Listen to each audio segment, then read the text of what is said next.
قرآن کی دو آیات آپ کے سامنے تلاوت کی ہیں۔ اللہ تعالیٰ سے دعا ہے کہ رب لم یزل صحیح اور سچ بات کہنے کی توفیق نصیب فرمائے۔ اللہ تعالیٰ کے نزدیک ایک ہی دین ہے جو معتبر ہے، جو قابل نجات ہے، جو قابل عمل ہے اور جس کو ماننا ضروری ہے، اور وہ دین ہے دین اسلام۔ اس پر بارہا مرتبہ عرض کیا کہ اللہ تعالیٰ کے ہاں ایک دین معتبر ہے اور اس دین کو دین اسلام کہتے ہیں۔ اور اللہ تعالیٰ نے قرآن مجید کے اندر یہی فرمایا کہ یا ایھا الذین آمنوا اتقوا اللہ حق تقاتہ، ایمان والو اللہ تعالیٰ سے ڈرو جیسے اللہ سے ڈرنے کا حق ہے، اور فرمایا ولا تموتن الا وانتم مسلمون، اس دنیا سے جاتے ہوئے مسلمان ہو کر ہی جانا، اس کے بغیر کسی اور حالت میں دنیا سے نہ جانا۔ اور پھر فرمایا واعتصموا بحبل اللہ جميعا ولا تفرقوا، اللہ تعالیٰ کی رسی کو مضبوطی سے تھام لو اور تفرقے بازی مت کرو۔ تفرقے بازی سے مراد کیا ہے؟ تفرقے بازی سے مراد یہ ہے کہ دین اسلام کو چھوڑ کر اپنے اپنے دین مت بناؤ، دین اسلام کو چھوڑ کر اپنے اپنے دین مت بناؤ۔ فروعی اختلافات ہو جانا کسی مسئلے میں یہ کوئی برا نہیں، یہ کوئی برا نہیں، کسی فرعی مسئلے میں اختلاف ہو جانا یہ ممدوح ہے، اس کے اوپر تعریف کی گئی ہے کہ امت کے علماء کا اختلاف یہ رحمت کا سبب بنتا ہے۔ نبی اکرم صلی اللہ علیہ وسلم جب اس دنیا سے تشریف لے گئے تو قرآن مجید اس طرح جمع نہیں کیا گیا تھا، قرآن مجید جمع نہیں کیا گیا تھا، کسی نے پتھر پر لکھا ہے تو اسی طرح لکھا ہوا ہے، کسی نے چمڑے پر لکھا ہے تو ویسے ہی لکھا ہوا ہے۔ تو قرآن مجید مختلف جگہوں پر مختلف چیزوں کے اوپر موجود تھا، تو یہ خیال پیدا ہوا صحابہ اکرام کا کہ اس کو جمع کر لینا چاہیے۔ تو ابتدائی طور پر صحابہ میں اختلاف تھا اس مسئلے میں۔ اختلاف کیا تھا کہ قرآن کو جمع کرنا چاہیے یا نہیں جمع کرنا چاہیے، اور جو فرماتے تھے کہ قرآن کو جمع کرنا چاہیے وہ اس لیے فرماتے تھے کہ قرآن مجید کا جمع ہونا ضروری ہے، ایک جگہ جمع ہو جائے تاکہ قرآن مجید کو یاد کرنے میں، سبق حاصل کرنے میں آسانی ہے، اور جن کا خیال یہ تھا کہ قرآن مجید کو جمع نہیں کرنا چاہیے ان کے پاس بھی دلیل کی بنیاد پر اختلاف کر رہے ہیں کہ قرآن مجید کو جمع اس لیے نہیں کرنا چاہیے کہ جو عمل نبی کریم صلی اللہ علیہ وسلم نے نہیں فرمایا وہ ہم کیوں کریں، جو عمل سرکار دو عالم صلی اللہ علیہ وسلم نے نہیں فرمایا وہ عمل ہم کیوں کریں۔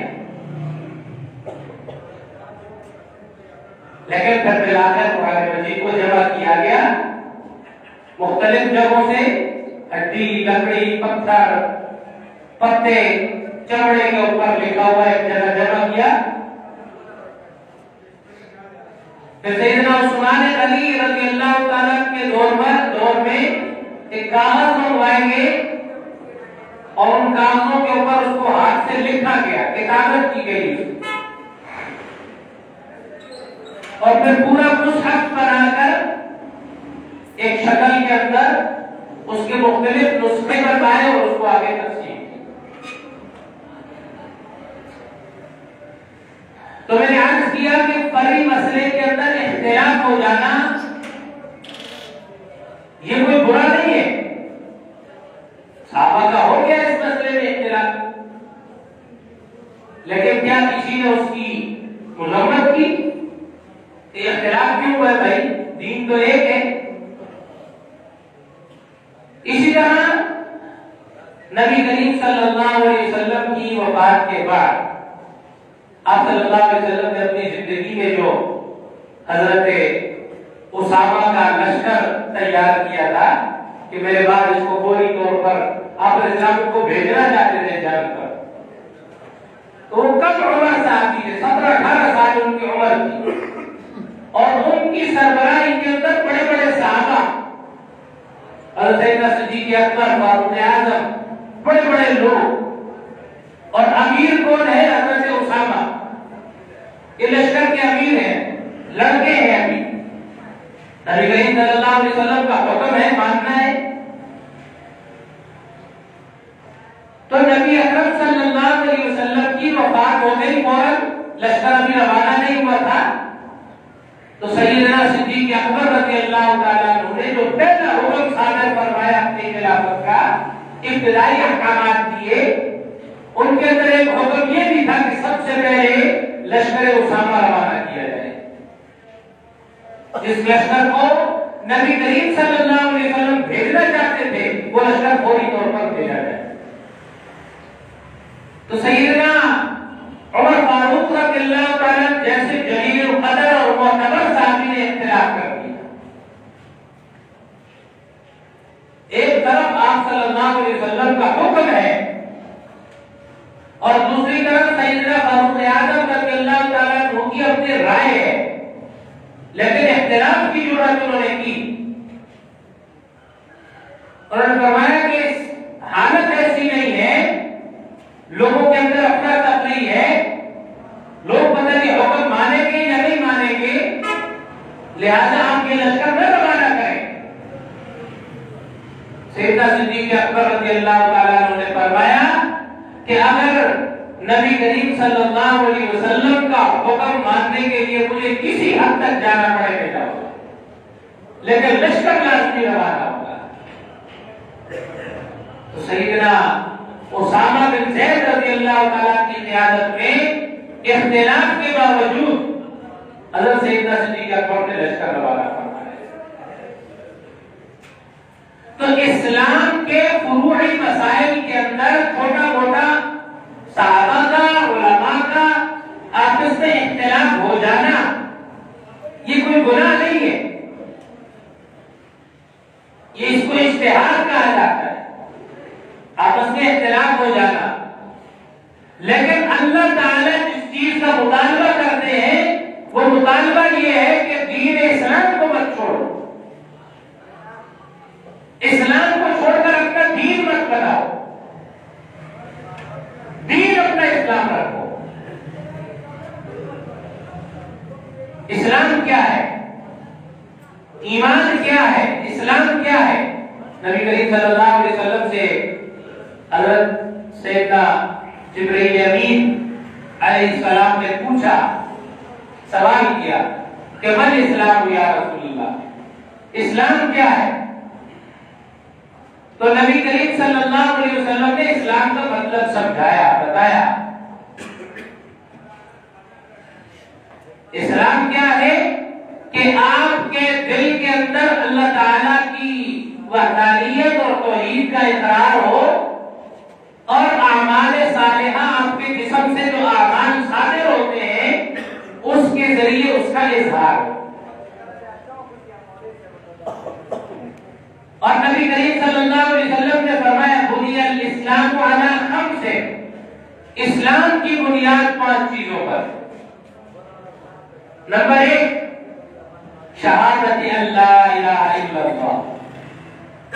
اس بات کی گواہی دینا کہ اللہ کے علاوہ کوئی اور معبود نہیں ہے.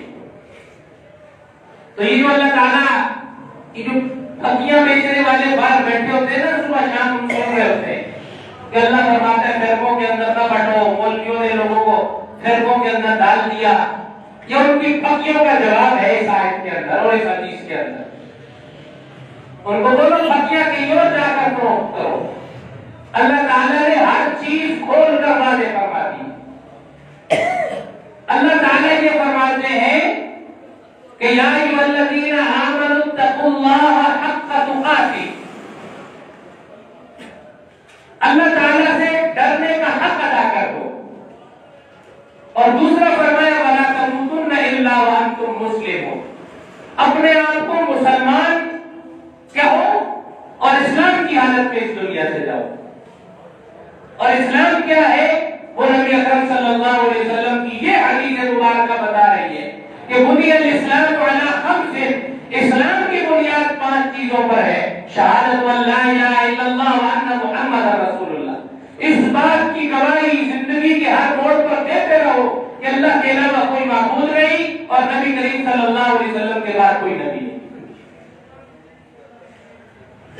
دوسرا فرمایا اقام الصلاۃ. نماز قائم کر کے رکھو.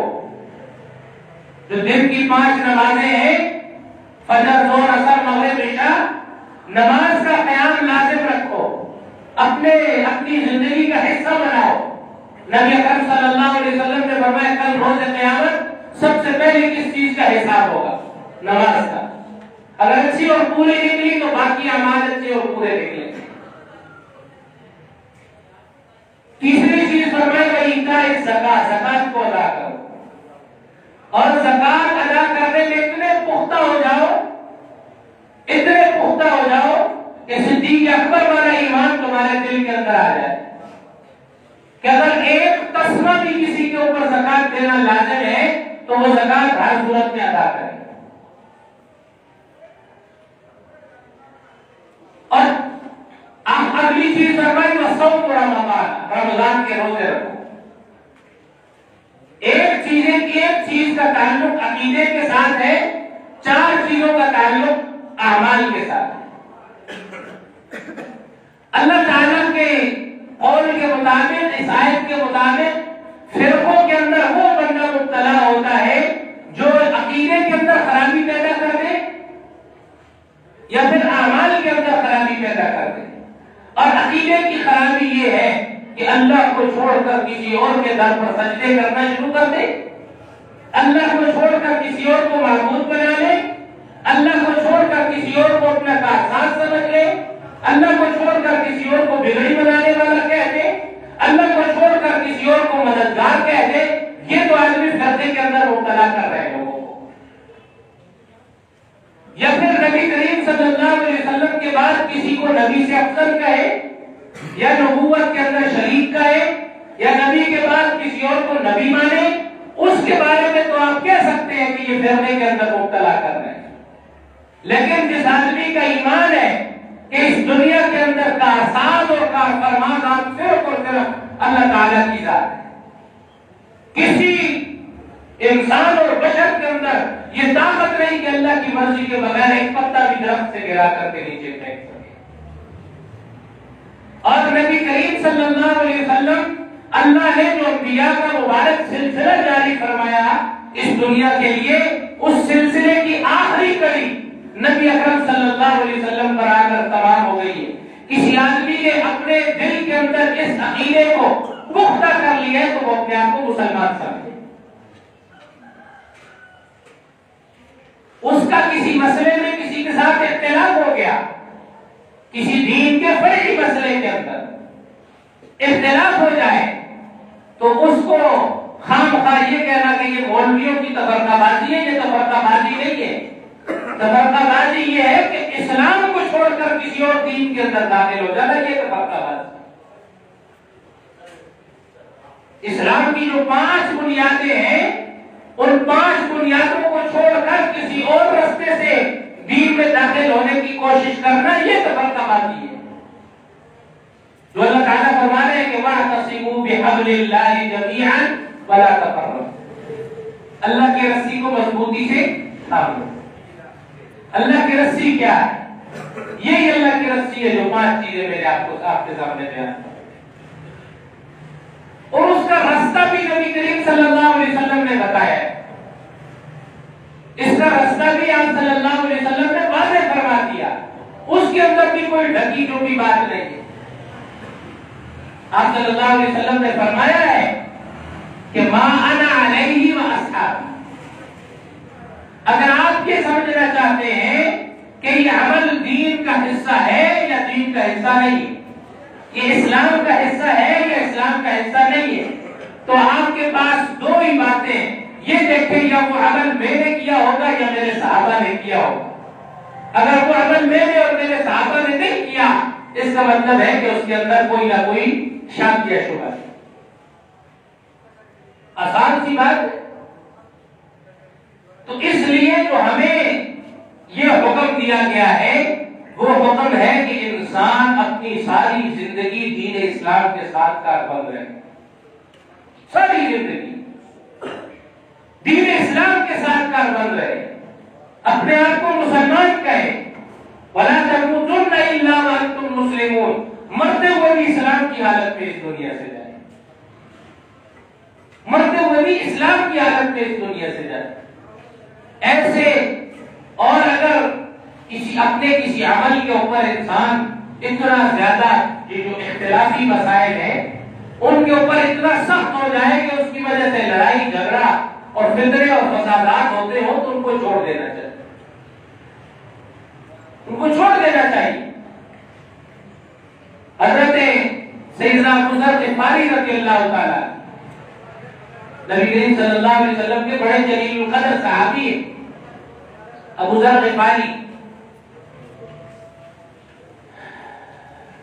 ان کا ایک نظریہ تھا, ایک سوچ تھی, اور ان کی سوچ اور نظریہ یہ تھا کہ اس دنیا کے اندر رہنے کے لیے انسان کے پاس اگر ایک وقت کا کھانا ہے تو دوسرے وقت کی کھانے کی فکر کرنے والا حقیقی مومن نہیں ہے. وہ کہتے ہیں اللہ پر توکل کرو, جس اللہ نے ایک وقت کا کھانا دیا تو دوسرے وقت کا بھی دے گا. کسی صحابی کا یہ رائے نہیں تھی, لیکن سیدنا ابو ذر غفاری کی یہ رائے تھی. اور وہ لوگوں کے جنازوں کے اندر کھڑے ہو کر اعلان کیا کرتے تھے, لوگوں کو اس چیز کی تعلیم اور تبلیغ کیا کرتے تھے. تو سیدنا عثمان غنی رضی اللہ تعالیٰ نے ان کو بلایا اور بلا کر کے سمجھایا کہ ہم آپ کے اس رائے کی مخالفت نہیں کرتے. انسان کا توکل اس درجے کا ہونا چاہیے کہ میرا اللہ مجھے کھلائے گا. جب وعدہ میرے رزق کا میرے اللہ نے کیا ہے تو میرا اللہ مجھے کیوں نہیں کھلائے. سب کو اس بات پر یقین ہوتا ہے. آپ کسی کے پاس چلے جائیں, کوئی مالدار سے مالدار آدمی ہے وہ بھی یہی کہے گا بھائی کھاتا آدمی وہی ہے جو اللہ کھلاتا ہے. اور کسی غریب سے غریب آدمی کے پاس آپ چلے جائیں وہ بھی یہی کہے گا کھاتا آدمی وہی ہے جو اللہ کھلاتا ہے. زبان سے ہر بندہ یہی کہتا ہے, لیکن اس کا عمل کیا کہہ رہا ہے, اس کی تبدو کیا کہہ رہی ہے, اس کی محنت مشقت کیا کہہ رہی ہے کہ وہ 24 گھنٹے مال کے پیچھے لگا ہوا ہے, کس طریقے سے کچھ نہ کچھ کما رزق روزی کا انتظام کر. تو زبان سے تو ہر بندہ یہی کہہ رہا ہے کہ بھائی اللہ کھلاتا ہے, لیکن سیدنا ابو ذر غفاری جیسا توکل اور ایمان کہ فرمایا کرتے تھے کہ اگر ایک وقت کا کھانا کسی کا میسر ہے اس کو دوسرے وقت کے کھانے کی فکر کرنے کی اجازت نہیں ہے. کہتے تھے شریعت اس کی اجازت نہیں دیتی, اور اس کی تعلیم اور تبلیغ کیا کرتے تھے. سیدنا عثمان غنی رضی اللہ تعالیٰ نے ان کو بلوایا اور بلوا کر فرمایا کہ ہم آپ کے اس رائے کا, آپ کی اس اختلافی رائے کا بہت اس کا خیال کرتے ہیں, احترام کرتے ہیں, ہم اس سے مخالفت نہیں کرتے, لیکن آپ کی یہ رائے اس معاشرے کے اندر چل نہیں سکتی. لہذا اس کا ایک ہی راستہ ہے کہ آپ یہاں سے چلے جائیں اور کسی بیابان کے اندر رہیں، وہاں اللہ اللہ کریں، اللہ آپ کو کھلائے گا اور آپ اس دنیا سے اسی حالت کے اندر چلے جائیں۔ تو پھر سیدنا ابو ذر غفاری نے ایسا ہی کیا کہ جب آپ کا توکل اس درجے کا ہو جائے یا آپ کا عمل اس درجے کا بلند اور اعلیٰ ہو جائے کہ عام مسلمانوں کے ساتھ آپ کا عمل اور آپ کا توکل نہ ملتا ہو، تو پھر آپ کو اپنی رائے، اپنا راستہ جدا کر لینا چاہیے۔ یہ ہے دین اسلام کا اصول۔ اپنی رائے کو کسی کے اوپر تھوپنے کی اجازت نہیں، البتہ جو 5 چیزیں ہیں اس کے اندر اختلاف کرنے کی اجازت ہے۔ عقیدہ توحید کے اندر اختلاف کرنے کی اجازت نہیں ہے۔ عقیدہ رسالت، نبی اکرم صلی اللہ علیہ وسلم آخری نبی ہے، اس دنیا کے اندر آپ سے افضل کوئی نہیں ہے اور آپ کے بعد کوئی نبی نہیں ہے اور آپ کی نبوت کے اندر کسی کی شراکت داری نہیں، یہ عقیدہ۔ اور اس کے بعد 4 اعمال، نماز، روزہ، زکات اور حج، ان کے اندر اختلاف کرنے کی اجازت نہیں۔ اختلاف سے مراد یہ ہے کہ ادا کرنے کے طریقے کے اندر اختلاف ہو سکتا ہے کہ نماز ادا کیسے کرنی ہے، لیکن کرنی ہے یا نہیں کرنی یہ اختلاف کی اجازت ہے۔ نماز ہر صورت میں پڑھنی، نہ پڑھنے والی بات ہی نہیں، اس کے اندر کوئی اختلاف کی اجازت نہیں۔ روزہ ہر صورت میں رکھنا ہے اور جو بیماری اور سفر کی حالت میں اللہ نے اجازت دی ہے وہ چھوڑنے کی اجازت ہے، اس میں اختلاف کرنے کی اجازت ہی نہیں ہے کہ آپ روزہ چھوڑ سکتے ہیں، بالکل قطعا نہیں۔ حج ہے، اس کے اندر اختلاف کرنے کی اجازت ہی نہیں۔ طریقہ کار کے اندر میں نے عرض کیا کہ وہ ایک فرعی مسئلہ ہے، اس کے اندر اختلاف کر سکتے ہیں۔ تو یہ ساری بات سمجھنے کے بعد ایک بات سمجھ آتی ہے کہ یہ جو چوک چوراہے کے اوپر، یہ میڈیا کے اوپر، سوشل میڈیا کے اوپر طرح طرح کے لوگ بیٹھے ہوئے ہیں، یہ چورن اور پھکیاں بیچ رہے ہیں کہ مولویوں نے تمہیں اختلاف کے اندر ڈال دیا۔ مولوی اختلافی مسئلہ ضرور بیان کرے گا، اس کو اپنا حق ہے بیان کرنے کا، لیکن اللہ تعالیٰ کے ہاں تفرقہ بازی اس چیز کو کہا جاتا ہے کہ کوئی آدمی عقیدے کو ہی چھوڑ کر کسی اور عقیدے کے اندر داخل ہو جائے۔ وَلَا تَمُوتُنَّ إِلَّا وَأَنْتُمْ مُسْلِمُونَ، کوئی آدمی مسلمان اس دنیا سے جائے، یعنی 5 چیزوں کے اوپر کاربند ہو، نماز، روزہ، زکات، حج اور عقیدہ توحید اور رسالت، اس کے اوپر کاربند رہتے ہوئے اس دنیا سے گیا ہے، تو وہ اللہ تعالیٰ کے ہاں ان الدین عند اللہ الاسلام، وہ اسلام قبول کر کے اس دنیا سے گیا ہے اور اسلام کی حالت میں مسلمان مرا ہے۔ اور یہی واعتصموا بحبل اللہ جمیعا ولا تفرقوا، اس کے اندر کوئی تفرقے بازی نہیں، اس کے اندر کوئی اختلاف نہیں۔ تو اس لیے اجتماعیت ان چیزوں کے اندر ضروری ہے، اکٹھا رہنا، مجتمع رہنا۔ مسلمانوں کی اجتماعیت کے ہمیشہ فوائد ہیں، ہمیشہ مسلمانوں کی اجتماعیت کے فوائد ہوئے ہیں، اور اسلام نے جس اجتماعیت کا درس دیا ہے وہ یہی ہے۔ اسلام کے اندر اختلاف نہ کرو، عقیدے کے اندر اختلاف نہ کرو، اپنے مذہب کے اندر اختلاف نہ کرو، اس کی تمہیں اجازت نہیں ہے، گنجائش نہیں ہے۔ فروعی مسائل کے اندر اختلاف رحمت ہوا کرتا ہے، کوئی ایک چیز کے اوپر عمل کرے گا وہ اس کے لیے آسانی ہے، کوئی دوسری پر عمل کرے گا وہ اس کے لیے آسانی ہے۔ تو اس لیے دین کے اس بنیادی اصول کو سمجھ کر چلنا چاہیے کہ 5 چیزوں میں اختلاف کا حق نہیں ہے اور باقی چیزوں میں علماء کو اختلاف کا حق ہے، ہمیں لازم ہے کہ ہم ان کی پیروکاری کریں۔ اللہ تعالیٰ سمجھ کی عمل کی توفیق